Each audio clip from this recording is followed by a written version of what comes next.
Namuhla kube lilanga lekuvulwa kwetikolo akuqala umnyaka wa-2026 eveni laKaNgwane.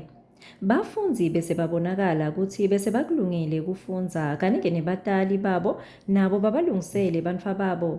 Sivakashele isikolo sase-Sidney Williams Primary lapho-ke bothishela bakhombe ukuthi-ke sebavele beme ngemumo kumukela bona-ke bafundzi ikakhulukati labo labatawucala-ke kule sikolo. Are you happy to be at Sidney Williams? You want to go back to your preschools? No. You want to be here? Yes. Are you happy to be here, grade 1? Yes. Thank you. So grade 1, when the others leave, you are going to remain here, okay? Do you know what it means to remain? It means you are going to stay here until we tell you to go, okay? So grade 1, you are not going anywhere. You remain here so that you see your teachers, okay? They will tell you what to do, okay?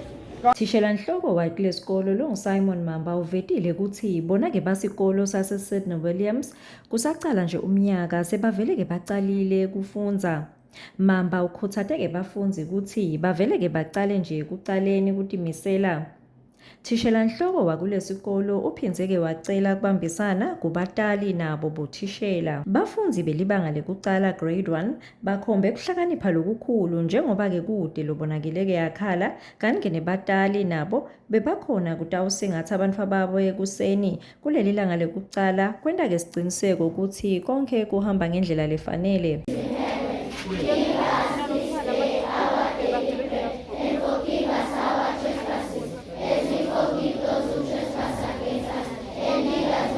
NginguNhlanhla Thwala, eTindzaba Channel yeMaswati kaManzini.